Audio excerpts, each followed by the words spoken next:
the front line today we have Namalrajapaksa, the former minister and also the son of the president of Sri Lanka. Sorry, the former president of Sri Lanka, Mahinda Rajapaksa. Namal, good afternoon. How are you? Good afternoon, Ken. How are you? Iboan. Hi, Buan. Thank you so much for your time. We really appreciate you speaking to us today. Namal, my first question is, how are you, first of all, overall? I think that's what we'd like to know. How are you? Thank you, Kiran.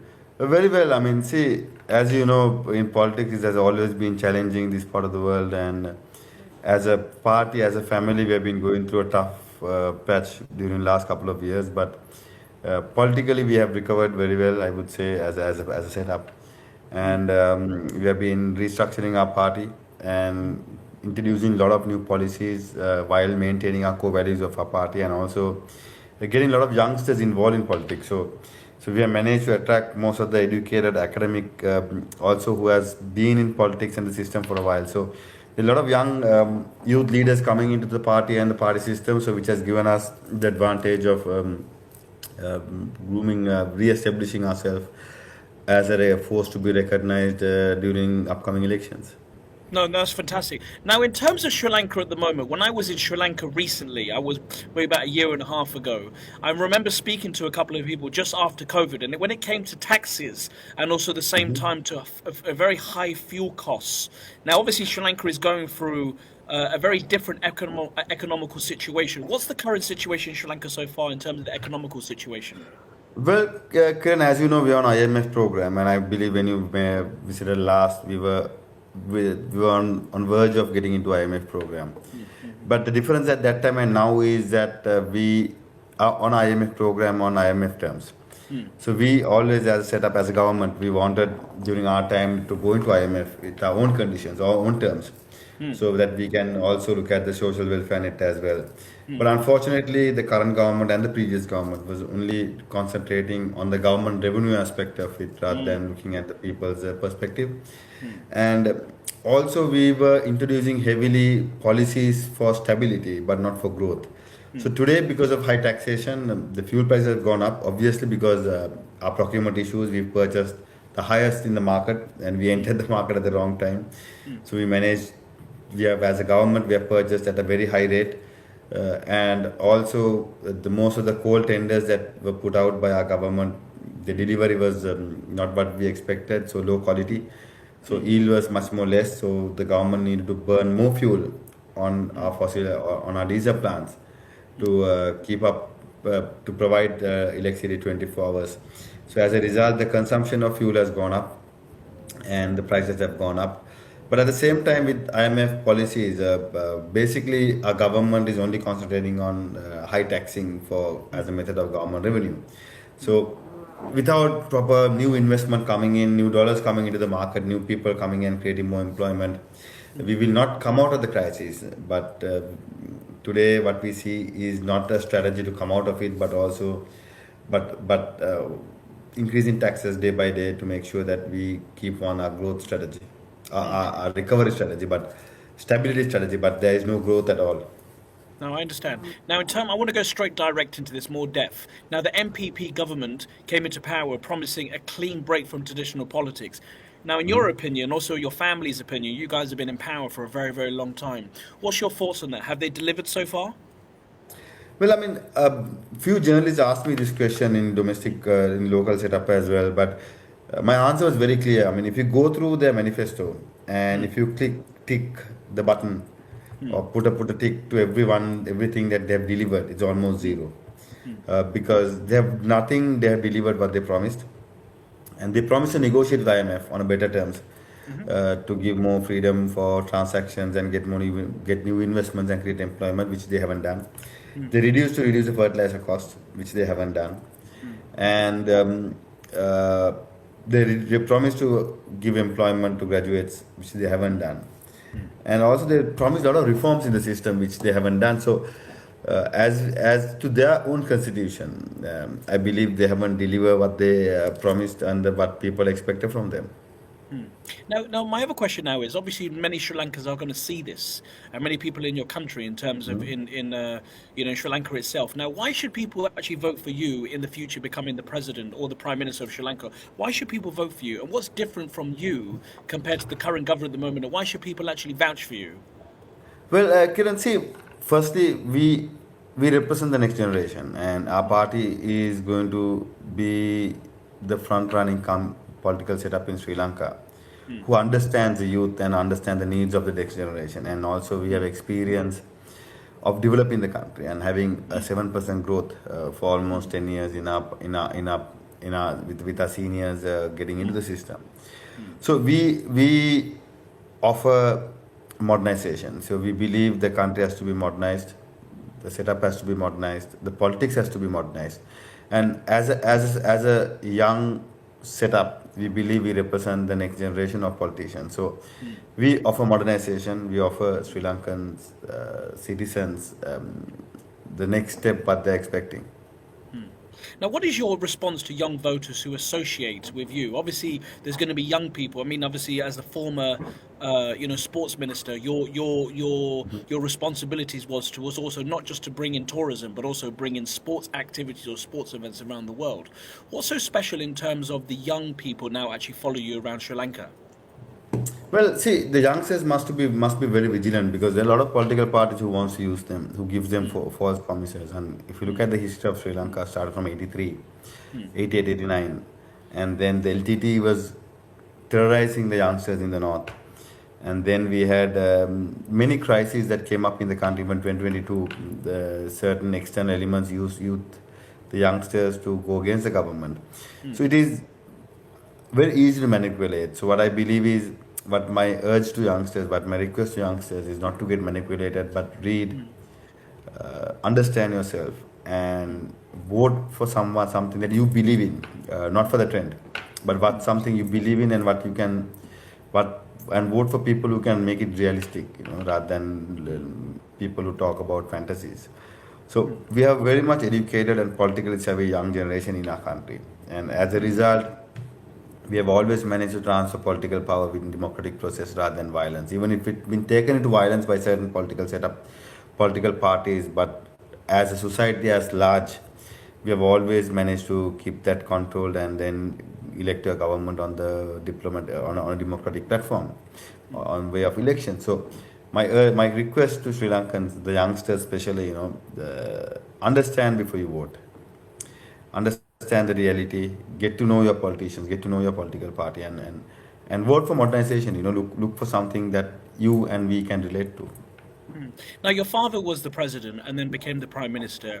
Also, at the same time, your uncle was also the president. So, obviously, it runs in your family in terms of political. Now, in terms of the advice that your father gives you, Mahinda, he must give you advice. What sort of advice? Because you are the last generation, well, not the last generation, but you are the next, the next candidate in terms of potentially becoming the president. What advice does your father give you? Well, he always tells me to go to the village, go and talk to people, go and interact with communities, whether it's a Muslim, Tamil, or Hindu, whether they're from north or south. Mm, Keep traveling in the country, mm, get to know your people, get to know your voters, and also learn about the global politics. Things have changed overall, all over the world. So we must understand that on modern context, mm, geopolitics is equally important as your domestic politics, and what changes that happens in the Gulf, Asia, or even Europe will have a massive impact on the domestic setup, economically, socially, and also politically. So his advice is to always, travel, talk to people, engage with people, mm. and learn from them. He had that charisma, he had that link, he Mm. had that connection with the masses. So his advice to me has always been, to take that forward and understand our voters and understand our people. It's a great thing you said there, Namu, and I'm listening to everything you're saying. In terms of you learning, what have you learned by being a politician? Yes, at the same time, being political or being a politician is about being a people's person, about people to trust you, people to support you, people to love you. But what have you learned psychology as being a politician that you can bring value to Sri Lanka? Well, be yourself. Be yourself. Don't be fake. Don't be someone who you're not. Be honest to people. Be yourself. Firstly, if you're not yourself, you try to pretend someone you're not, and then you can't expect that person to be honest to the people, right? Honest to your masses, honest to people who voted for you.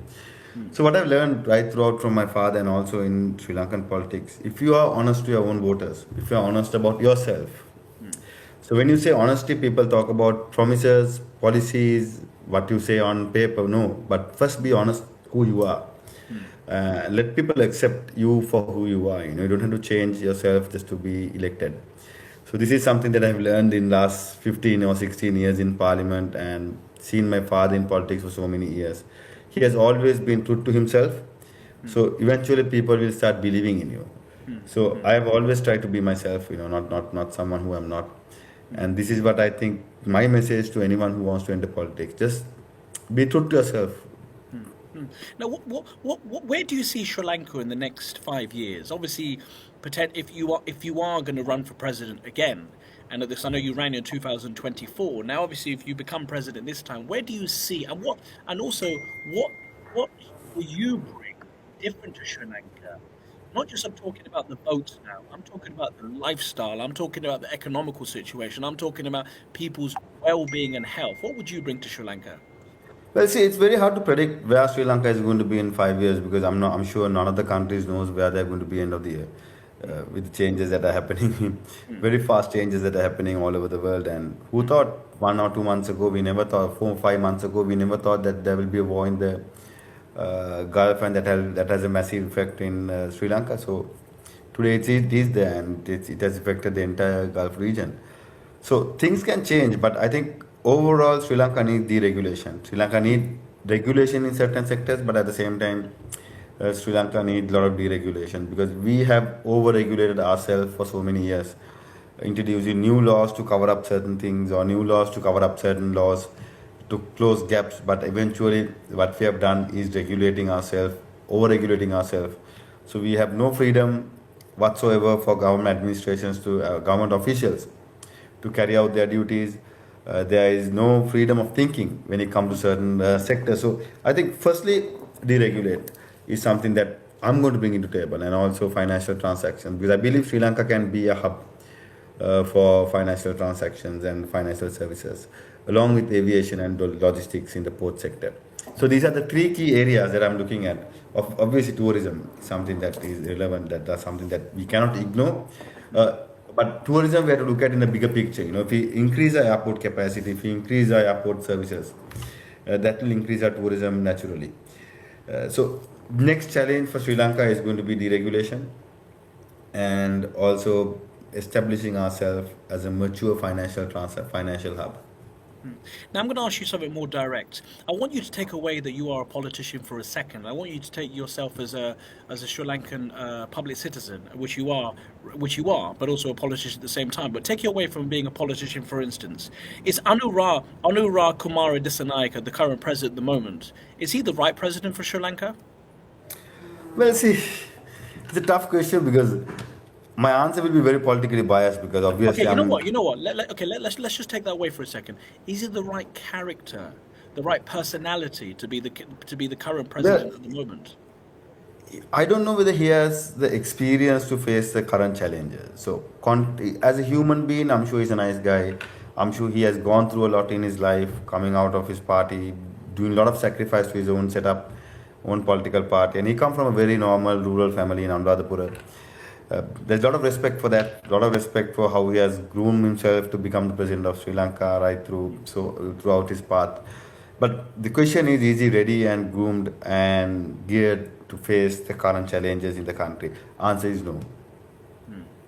Now, in terms of, sorry. Now, I just want to go on. Now, talking about AI, I want to go into more AI. Then we will return back into politics. AI has been transforming around the world. It's been implemented, as you know. Elon Musk, is really implementing in terms of Tesla, Twitter, etc., etc. What's your thoughts on AI? And do you think it's a danger to the society, or do you think it's a positive for the society? Well, it has see. It can be very positive when it comes to citizen services and cutting down red tapes, and especially when we talk about deregulations for a country like us. And also, it can find simple solutions for hard questions. It can create life more easier for the public. But again, it also can cut down a lot of jobs. It will create jobs, but also it will cut down jobs. Right. It'll be a challenge for youngsters to get them to think because now the device thinks for you. You don't have to think to yourself. So if education is based on AI, the question is, uh, where is analytical thinking is going to, how are we going to be trained as youngsters, as kids, to think and take a decision rather than asking from a device. So they continue to balance between their lifestyle and in technology. And I believe that's where the regulators comes in. While you bring your citizen services to the table, make it more simple, easy to use, but at the same time, you have to make sure that you respect and maintain your core values and your religious values. Because if you try to use AI to get a Bible quote or a Buddhist verse, Gatha, right? So it's not going to help you. It can give you the details, but to understand that you need to have your analytical thinking. You shouldn't ask that from AI, but Absolutely. you need to be Absolutely. trained and you need to have your thinking pattern, thinking going. So this is Healthcare. something. Yeah. Yeah. So after you, no, no, continue after you. Sorry, after you. Yeah, so this is what I think the challenges that we will face. But see, it will come. You can't stop AI getting into the system. So, world has been evolving very fast, moving very fast. But the countries and the regulators, policymakers must make sure how to strike a balance between the actual human being and the technology. Healthcare in Sri Lanka, as you know, everywhere around the world, healthcare is very important, and obviously I'm sure many Sri Lankans are going to ask you in terms of maybe through free healthcare. I mean, obviously that's a question that you need to answer yourself. But in terms of healthcare, what's the current healthcare situation at the moment in Sri Lanka, and what can you improve in healthcare? So we have maintained, every government in our country has maintained free healthcare, but today there is shortage of medicine, and shortage of medicine and lack of infrastructure in the rural areas.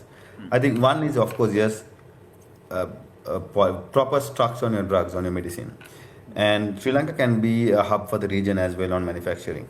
So Sri Lanka needs to look into manufacturing our own medicine with global partners and also looking at exporting to regional markets, because Sri Lanka is a small market. So supply manufacturing for Sri Lanka itself might not be feasible.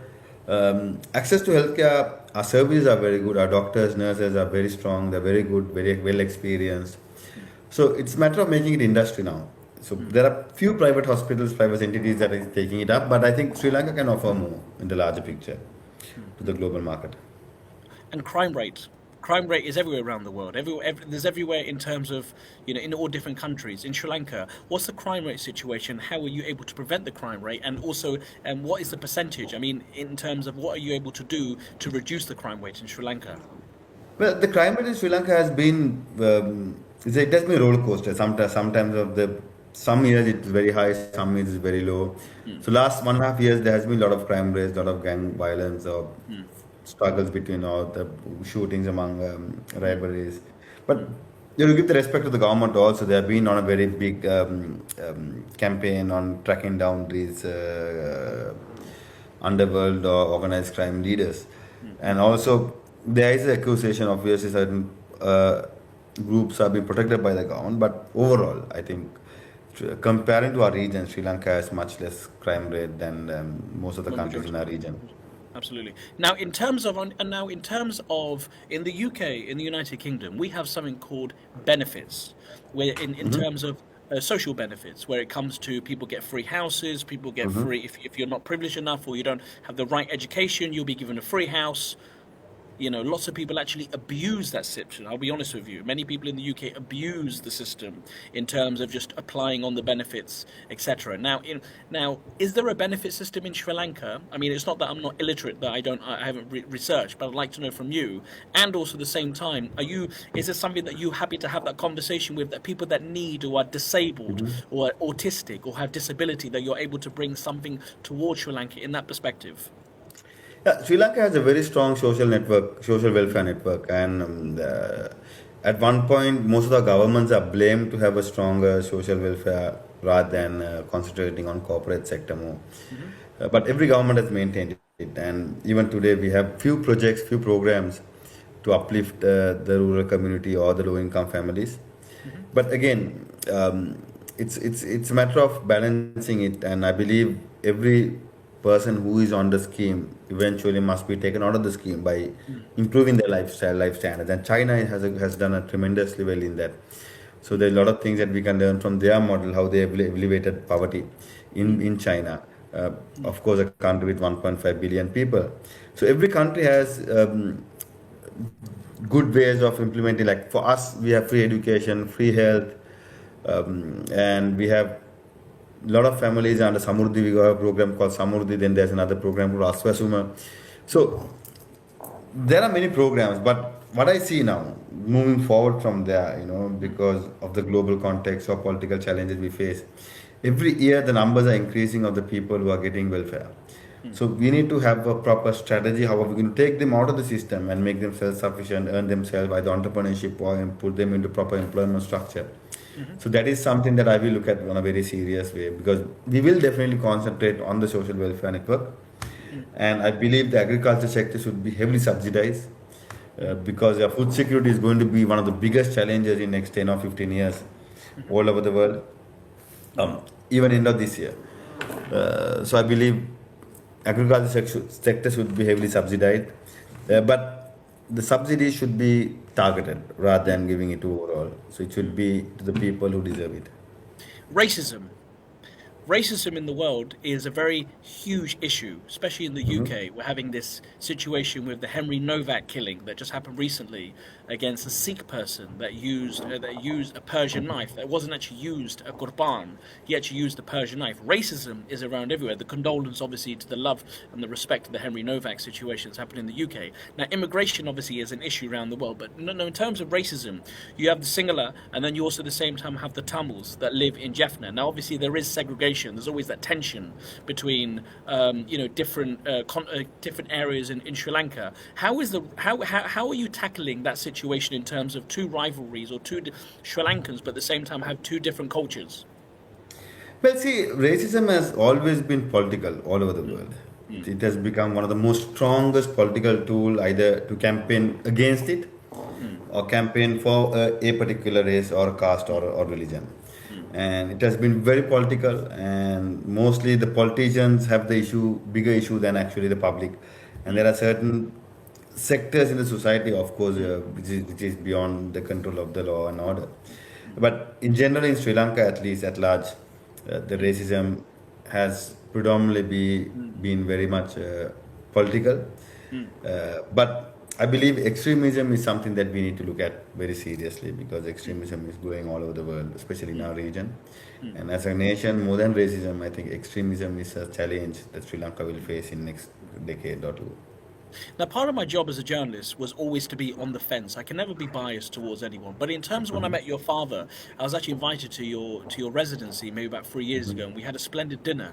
And I remember speaking to your father and him saying to me pacifically, I remember him he's a very tough man, but he was telling me pacifically, my aim is to help the people. Now, what's the difference between the current president today and also at the same time your father? Because your father also defeated the Tamil Tigers that happened. He was by himself and managed to achieve that. And obviously, even though the Sri Lankan economical crisis isn't a disaster at the moment, or is in a bit of a mix, what's the difference between the current president and the way your father behaved when he was a president? Well, my father was very much confident and he knew what he was doing. But unfortunately, current president is not confident enough to take his own decision, and he is not confident about his own government. So he wants to survive, and my father wanted to grow. So my father wanted during his administration the economy to grow, politically the party to be very strong, get more investors into the system, and have a growth-oriented, target-oriented mechanism, whether it's politics or economics. Current president or the current setup is looking at survival. They're looking at surviving for till the next election and see what's going to happen afterwards. So that kind of mentality will not help to grow economy fast, or to grow his own political setup fast. So I think the difference between the current president and my father was pretty much confident himself, then he was growth oriented. Current president is not confident enough, but he wants to survive. Now, also, do you think? Let's just be direct and honest. I think if the Sri Lankan people would like to know, because you're talking about confidence. Do you think you'll be the next? Do you think you'll be the next president? Well, I'm very much confident that my party will do extremely well, and we are very confident that we will be the force to be recognized, and we will win next any election that's going to be held in Sri Lanka.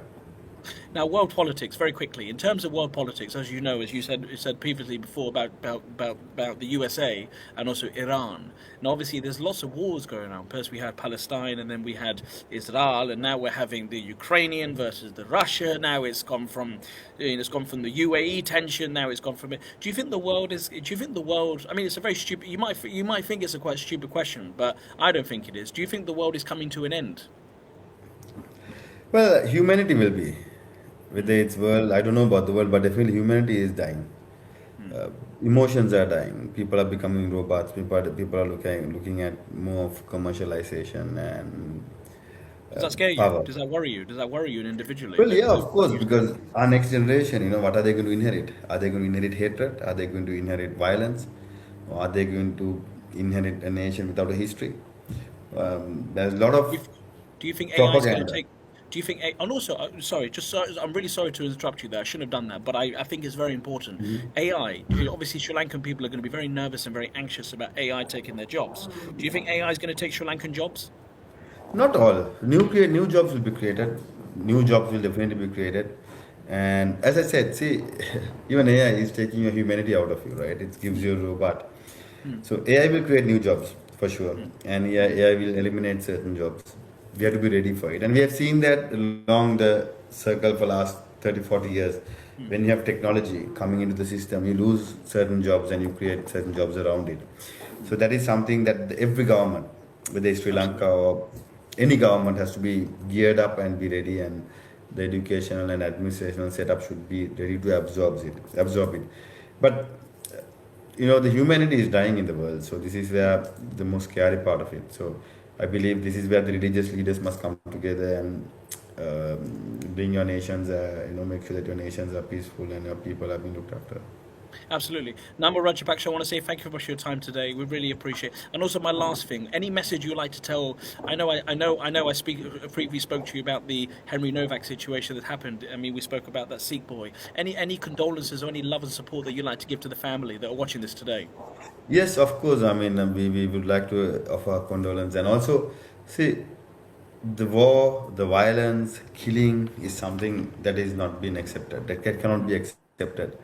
Mm, And also, the big superpowers, so-called superpowers, must understand whatever decision they make mm, to either show their power, show their strength, will have an adverse or negative impact on countries like us, and a lot of people will suffer. So they must also realize every action they take will have another reaction. There'll be a equal and opposite reaction in mm, some part of the world. mm, So world is at a very dangerous situation. I mean, very very sad status. If you look at what is happening in Gaza, what is happening in Iran, mm, what is happening in India and sorry, Pakistan and Afghanistan, mm. then UK, Ukraine, Russia. Killing is not something that we can accept, or we can, we have gone to the war for last 30 years, and we know how it feels, and we know how dangerous it is. And we have seen drones flying over our head during the LTT time.